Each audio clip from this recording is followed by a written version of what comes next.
গুরুজি স্ক্রোলে বক্তব্যের ট্রান্সক্রিপ্ট পড়ে বুঝলাম তিনি বলছেন প্রতিবাদীদের দুধ এবং কফির মাধ্যমে নেশার ওষুধ খাইয়ে বশ করেছে আমেরিকা, ব্রিটেন ও ফ্রান্স, যাতে তারা এদেশের তেলের দখল নিতে পারে এবং তোমাদের কৃতদাস করে রাখতে পারে। এই চ্যানেলে অবশ্য সরকার বিরোধী কিছু দেখায় না, কারণ চ্যানেলটা গাদ্দাফির ছেলের। অন্য একটা বিদেশি চ্যানেলে দেখলাম আকাশ থেকে একদল বিক্ষোভকারীদের ওপর গুলি চালানো হয়েছে, মারা গিয়েছেন প্রায় 100 জন। মনটা খারাপ হয়ে গেল। আমার ফোনে SMS এলো, দিদি পাঠিয়েছে, লিখেছে এদেশে আর থাকা চলে না। আমার পাশেই অবশ্য বসে আছে দিদি। পাশাপাশি বসলেও আমরা পরস্পরকে SMS করে থাকি। আমরা এরকমই। জামাইবাবুও পুরো ব্যাপারটা মেনে নিয়েছেন। 4 মার্চ 2011। পরদিন পরিস্থিতি আরও খারাপ হলো। একাধিক পুলিশ স্টেশন এবং প্রশাসনিক দপ্তরে আগুন ধরিয়ে দিয়েছে বিক্ষোভকারীরা। হোটেলের জানলা দিয়ে শহরে জায়গায় জায়গায় কালো ধোঁয়ার কুণ্ডলী আকাশের দিকে উঠতে দেখলাম। এতদিন পর্যন্ত নিরস্ত্র বিপ্লব দেখেছি এ শহরে। আজ দেখি বিক্ষোভকারীদের হাতে সেলফ লোডিং রাইফেল ও মেশিন গান। আকাশের দিকে উঁচিয়ে সেগুলো ফায়ার করছে তারা। পুলিশ আজ ব্যাকফুটে। ঘরের সকলের মুখ থমথমে। সকলেই যেন আজ উপলব্ধি করেছে যে সামনে ভয়ঙ্কর বিপদ, প্রাণ সংশয় দেখা দিতে পারে। উপলব্ধিটা বড্ড দেরিতে হয়েছে।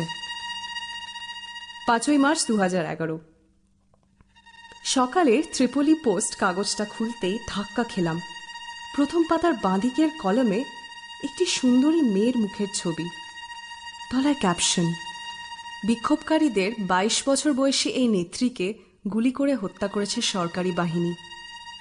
মেয়েটিকে আমি চিনি। ময়দান আল সাজারার মঞ্চে একেই তো বক্তব্য রাখতে দেখেছিলাম দিন 5 আগে। হঠাৎ শরীরে তীব্র যন্ত্রণা অনুভব করলাম। বুঝলাম হুল ফুটিয়েছে এক ভীমরুল।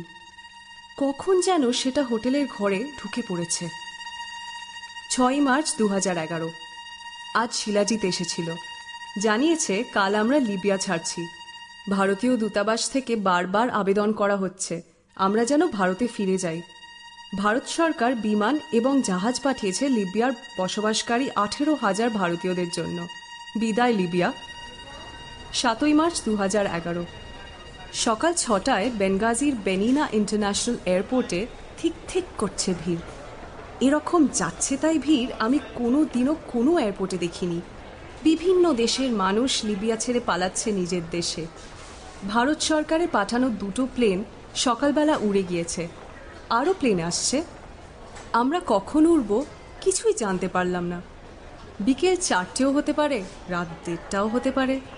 আমাদের মতো আরও বহু ভারতীয় অপেক্ষা করে আছেন। টাকা আর প্রভাব এখানে কাজ করছে না। দেরি যখন হবে তখন একটু ঘুরে আসতে পারি। লিবিয়ার মেমেন্টো নিয়ে যাব না বন্ধুদের জন্য? এয়ারপোর্টের একটু দূরেই একটা শপিং মল দেখেছি। দূরত্ব বড়জোর 1 কিলোমিটার। আধ ঘন্টার মামলা। কেউ বিশেষ আপত্তি করল না। মল থেকে কয়েকটা জিনিস কিনতে মিনিট 25 লাগলো।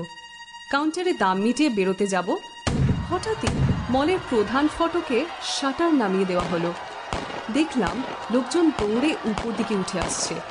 ভেঙে পড়ছে মলের সামনের দিকের কাঁচ। আমি তখন 2nd ফ্লোরে এসকেলেটরের কাছে।